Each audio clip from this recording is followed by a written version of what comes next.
that.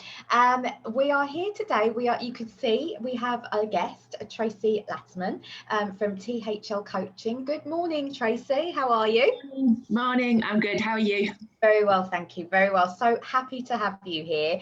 And we do have Karen. Don't forget that Karen is in the background, aren't you, Karen? I am. We're just trying to not confuse people with so many faces. But we're here today to talk about your strengths as business owners. And I thought it was quite an interesting subject because I've heard Tracey speak several times on like your strengths. You work mainly, we're going to hear a little bit more about your role as a business owner, but also how you particularly help, you also help corporates, but we've heard sometimes of strengths and how we can best fit into a team, especially some of us that come from a more bigger business organization or corporate background. And for those that don't know, Tracey's going to love to hear a little bit more about what these strengths are and how we can play up to them in order to make sure that our business survives. We build the right teams around us, but also thrive. And how that also impacts in times of crisis, because as a PR person, issues management and crisis management comes up quite a lot. And you can have the best plan in the world, but it could be the type of leader that you are that can see whether or not that plan works. And it's just something that I'm truly passionate about. So I'm so excited to have Tracey here to talk about it, to really understand, like, how can we better understand our own strengths to bring our businesses forward and drive them forward. So welcome, Tracey. Hello. So perhaps best off, let's talk a little bit more about THL Coaching, and particularly how you can help and support business owners, and maybe a bit of background as to what strengths are. Right. So, well, THL Coaching was born a couple of years ago after I spent 30 years working in law and the last 20 years of that in senior leadership and HR roles in both UK and US law firms. So, and then I qualified as an executive coach and mentor, and then started my own business. So my background is I know how businesses work, and I in particular know what it's like and the challenges those people at the top face. And of course now, you know, and for the last couple of years, I've been a business owner myself. So I'm able to sort of help and understand. I suppose I've walked in their shoes. And I think when you're looking for a coach, you want to find somebody who has that empathy and understands what the challenges that you're facing. So I support businesses and their people to understand how their strengths, by utilizing their strengths, how they can work. So identify them first, then utilize them. Make sure that you're working within them, and not worrying about. You'll never hear me, and this is the only time I'll ever use the word weakness, because I don't talk about weakness. I talk about where you've got a lower focus, where you least prefer to operate in that way. But it's not a weakness in my view. It's just that, you know, you're strong in this area, but this is an area that you just don't operate in. So I work mostly around careers and around performance. So looking at behaviors, as well as looking at your strengths and your resilience and your leadership styles and all of these types of things. And it's all about raising your self-awareness. If you look up key leadership skills, invariably self-awareness will be one of the top ones up there. And so once you become aware of your strengths and where you have a lower focus, then you're less stressed, because once you're aware of it and you work within them, then it causes you less stress. So I'm not highly meticulous and I'm not highly methodical. I'm a big picture girl. So that's the area in which I would work. Now, yes, I've developed some of those strengths in order to be able to run my business. But if I had to work in that area all the time, then that would create high stress and possible burnout for me. And actually, as a business owner, it's so important, because especially when we're starting out by ourselves, we're taking so much on, and there's such a high expectation, so much pressure. And I think one of the key points that whenever we're discussing this is that we're not supposed to be doing this all by ourselves. And really, you do need a good team around you. But what I particularly like is the word that you used was burnout, because I think that's one of the common factors that everyone's trying to do this by themselves. And in a way, by understanding and accepting what your key strengths are and playing up to them, you're actually operating from a much more healthier perspective. Because if you are standing there thinking, oh, I must be able to do this by myself, that's actually from a place of ego, really, isn't it? And it's not actually viable. But actually, by understanding your strengths, and it's something that you have to dig down in, because you could be the most self-aware person, but I do find that these tests and these processes are super helpful. Because I mean, again, if you've been in the corporate world, or in a business where they've used these, this is great, you might have seen them before, but I didn't actually realize how applicable that was for me as a business owner. And it was only I did my first strength test, and I was doing my brand house. And actually, when people talk about your USPs, your values, and actually how you as a business will operate, what it is that will attract certain people to you, certain customers, certain partners, it's really interesting to know, well, this is actually part of my DNA. So this is what makes me unique. I don't really like to say unique, but this is what makes me so individual, that I can offer something that someone else maybe can't. So tell us about the actual assessments, because I do laugh. I have to, I've since becoming a business owner, I have tried every single test under the sun, because if I've chatted to a coach, it's before they want to speak to you. It's like, try this test. Oh, want something for wealth, want something for, but I still find them quite fascinating. So tell us a little bit more about it, and what sort of characteristics come up, because we might think we might know what the strengths are, but if you could give us an example. I don't think we perhaps know if we haven't done it before. This particular one I use, so it's a group of psychologists in the UK, back out in Surrey, who created these assessments. So their talent is a suite of tools that assess talent. And this particular test, it identifies your top 7 and your lower 7 out of 30 possible strengths. And these strengths look at, ultimately you come out with a wheel, and it looks at where your focus is. So it looks at whether you're very focused on the present, on the here and now, or whether you've got a future presence, a future focus. And obviously, as a business owner, you want an element of being a future focus. You want to know where you want your business to be. What's your vision? How can you get there? And so, if all of your strengths are in the top part of that circle, all working within the current, then we might want to think about developing some areas to increase that future focus. Then we look at, on the right-hand side of the wheel, is your own performance. So how you deliver, how you think. And then on the other side of that is your people focus. So how do you lead and how do you interact? And so that's where we're looking. And then we drill down into that and see which of those areas are you the most strong, and they're broken down into different strengths. So you could have, are you striving? So that's how you think. Are you competitive? That's how you think. Well, as a business owner, you'd probably want to be striving, because otherwise, how are you going to push your business forward? You want to be competitive, because you want to know what the competition is doing and be able to keep an eye on that. But you can also overuse your strengths. So on a bad day, is described as when you're bored, demotivated, or stressed. And I was coaching somebody recently, and they said, well, isn't bored and demotivated the same thing? So no, absolutely not, because I could have, 30 spreadsheets that I have to put together today.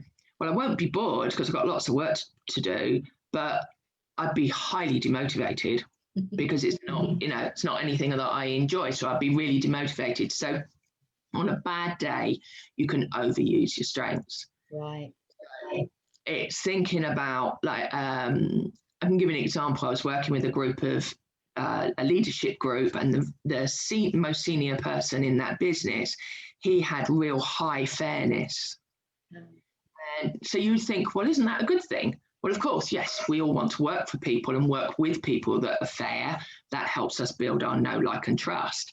But on a bad day, overusing your fairness is actually, you can give somebody too many chances. So what would happen is, if you're running a team, for argument's sake, somebody keeps messing up and you keep giving them more and more chances, and everybody else around, the rest of the team, are leaving because they're fed up with carrying the can, having to carry this person. Sure. So you're overusing that fairness. I've never heard it like that before. Usually when you talk about your strengths, it's sort of like, it's really more in a team aspect of, okay, this is what you do. And perhaps if one of your lower strengths, is that the right way of saying it? Lower focus might be somebody's higher focus. So actually, let's balance out the team. And so to actually realise that your strengths could be almost something that you could overuse.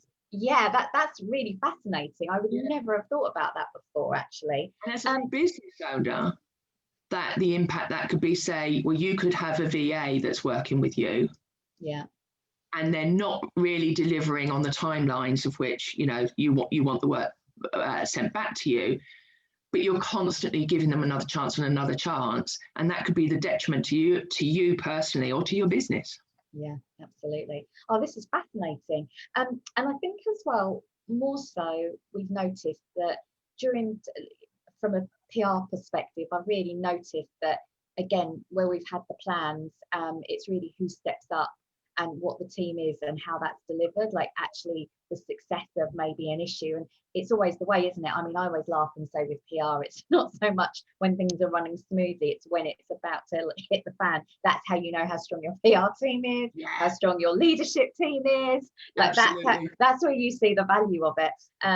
But I think that in terms of strengths and helping us survive that roller coaster of business, is that something, I mean, again, I cannot think of a better value for a business owner to have, to build that team around them. So maybe talk us through the process of, in terms of a crisis, how these strengths and actually the team building, or perhaps something that you've seen that has been super efficient, understanding the strengths, and somebody that's applied it, I suppose, would be the best example. Well, the first thing, I think most of us have heard of the phrase, knowledge is power. And so by raising this self-awareness, we're giving you that knowledge. And so you're then, you raise your awareness, and then you're able to go away, and it helps you evaluate the sorts of tasks that maybe you should, and that would benefit the business with you completing those tasks, or you taking on that piece of work because you're playing to your strengths. But it also you know where you can have that sort of positive impact. But also on the spin of that is understanding what you shouldn't take on because that's not your strengths, or whether you could take it on, but you'd have to delegate that to another party. So. And you talk about that roller coaster, and oh my goodness, are we going through a roller coaster right now? And 1 minute we're in lockdown, 1 minute we're not. So knowing your strengths, but also knowing where you've got that lower focus, where you're less strong, will help give you that knowledge to make sure that you surround yourself with the right people. And it doesn't have to be necessarily storm. Yeah, and it doesn't. I've honestly found it. Some people are solopreneurs. And that just means that they're working in their own business, but we can actually work with. I partner with a lot of other business owners. I mean, we've done it, and I honestly, the connections that I've been making over so many years, I actually have a tribe around me. So I know that if I'm understanding my strengths and weaknesses, so that if I know that I'm struggling in one area, I will sit there and go, right, who do I know that complements me? That I can bounce the ideas off from, that might be able to provide me with some guidance. So just because you may be a sole business owner does not mean that you cannot have a team around you. It could also be your tribe. I can thoroughly recommend making sure that you have that with you, and again, understanding what their strengths are as well. And we talk a lot about your tribe, isn't it? And how important that is, and that tribe, you complement each other. Absolutely.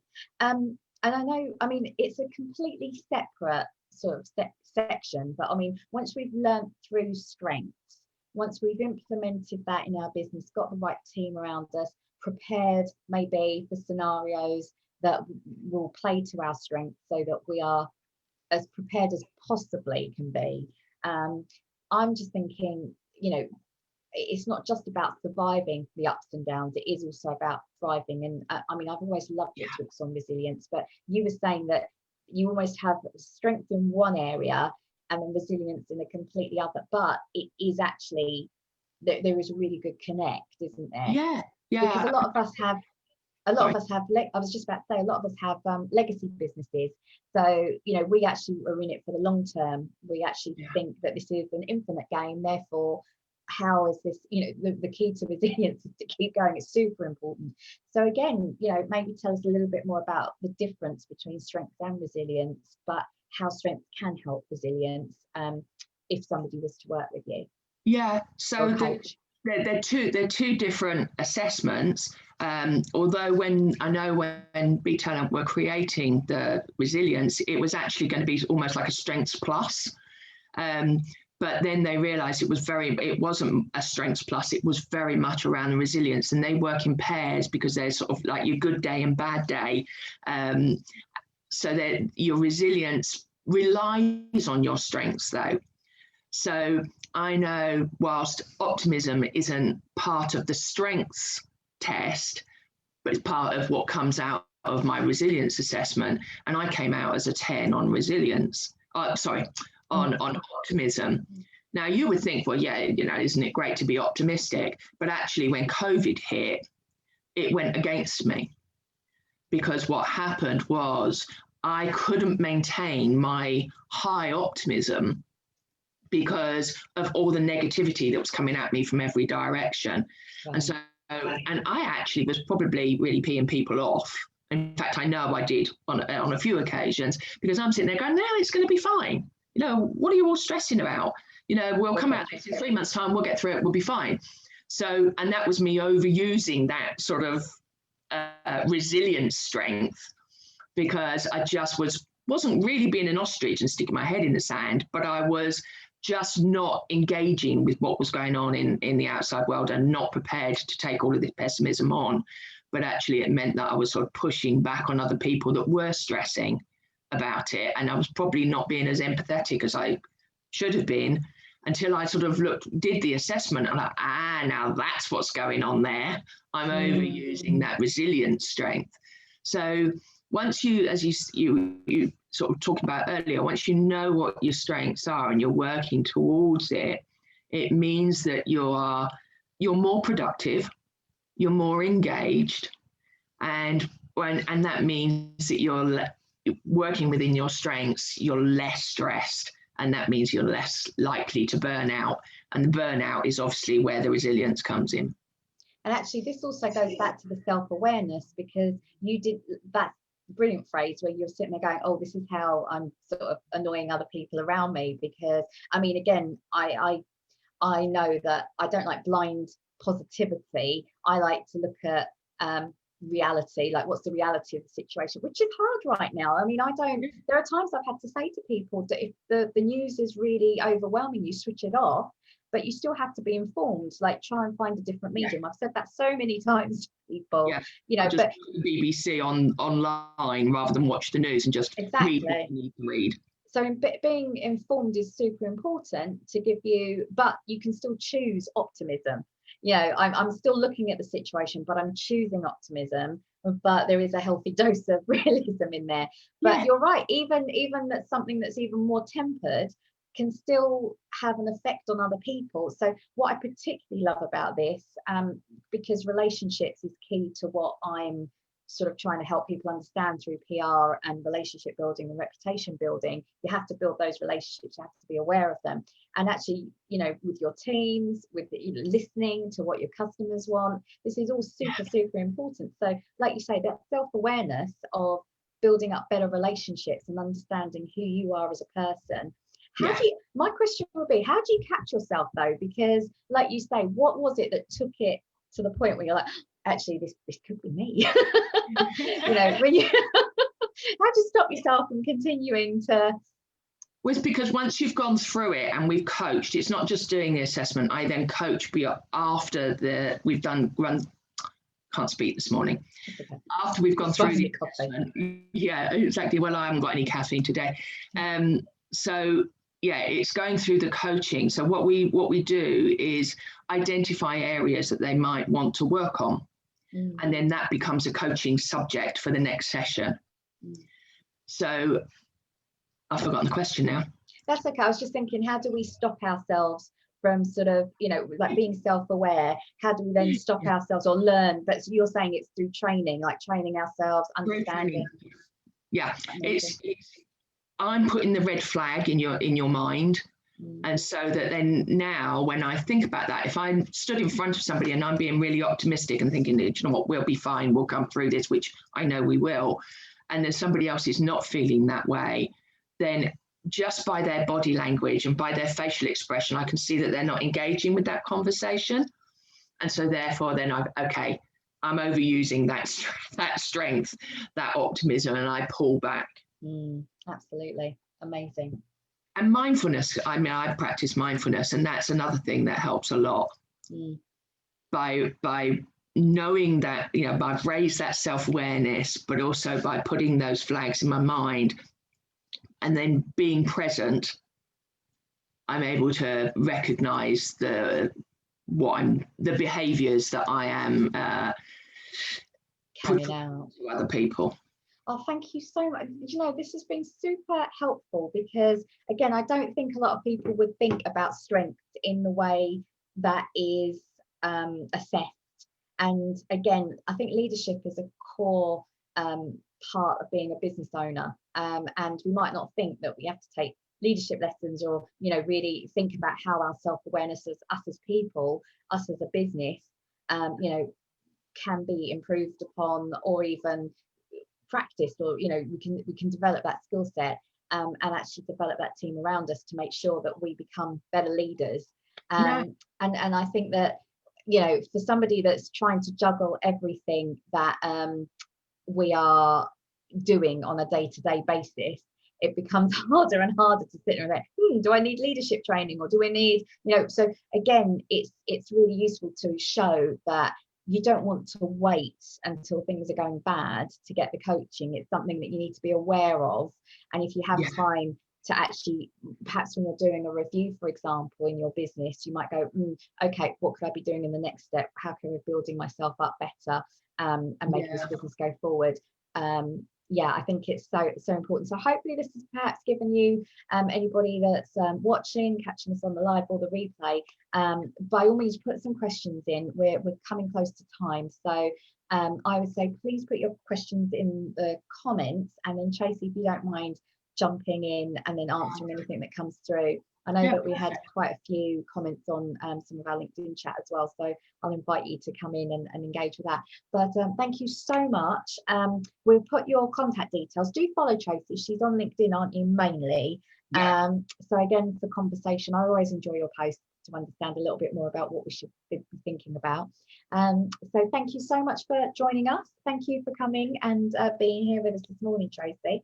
And we will catch up with you. I mean, Karen's there live, but thanks, Karen, for being in the background. And we will catch you like next week. Cool. Thanks for your time, and have a good day. Thank you. Take care. All right then. Bye. Bye.